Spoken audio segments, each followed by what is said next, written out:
Why fear? Why do we have fears? Why do we have trauma? Why do we have shame? Here's the stinger. It was all set up for you in your youth. I don't want to focus on the bad, but most of this stuff when you're young, you're just a passive learning machine. It's all coming in. Little kids are learning 3 languages with no accents flexibly. They're not even thinking about it. They're learning instruments. You know, someone asked a great question the other day at the workshop. Wait, now I know I want all that stuff. How come it's so much tougher? And there's a lot of biology that I'd be happy to tell you about that explains why that all shuts down after these so-called critical periods during development. So what happens when you're an adult and you want to change your brain? So now I'm going to get into stuff that hopefully is useful to you.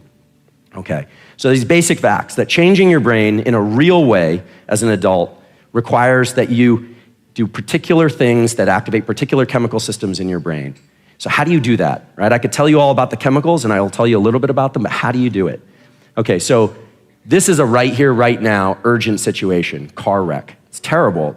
You could imagine any other trauma in its place. When that happens, a little area in the base of the brain, the name isn't important, but if you care, it's called nucleus basalis, does its job, which is it's an alert system. It puts all its attention on right here, right now, get everybody safe. It's your alert system. And it has this effect of dumping out a certain chemical called acetylcholine at specific locations in the brain that are paired with that experience. And forever, that experience will be traumatic unless something else is done. Okay? So there's some nuance and some details to this, but that pretty much summarizes it. It's been replicated many, many times in dozens of studies. You can pair pretty much any experience with stimulation of nucleus basalis, this thing in the base of the brain, and that experience will be mapped or remapped in your brain as an adult. And that's remarkable. It's also exciting because then someone like me says, well, then how do I change my experience? How do I change the meaning of what happens? How do I change something from traumatic to positive? The good news is nucleus basalis is just a slave to whatever is exciting, traumatic. It likes emotion. It likes peaks and lows. And so if acetylcholine is released, that means you can massively change your brain at that moment with whatever's paired with it. And so when you get into a peak state here and you're jumping up and down, or in a really low state and you're thinking how miserable something is, you have to be really careful because those are the things that you're wiring in, all right? So you can move to a state like this about driving later if you form enough associations with driving to really eliminate, to override the fear, you need to create a positive experience in its place. So how do you do that?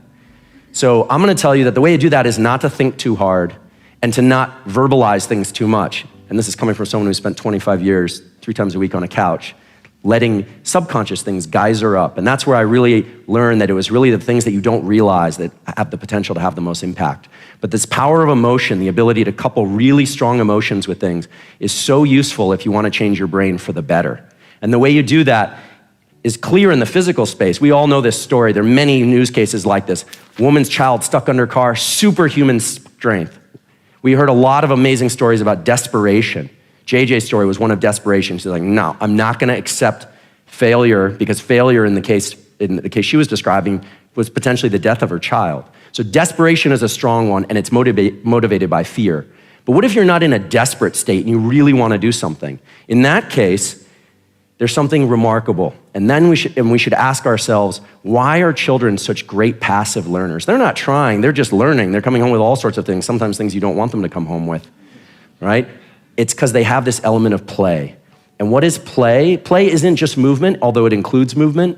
It's giving things everything you've got, but keeping it in perspective.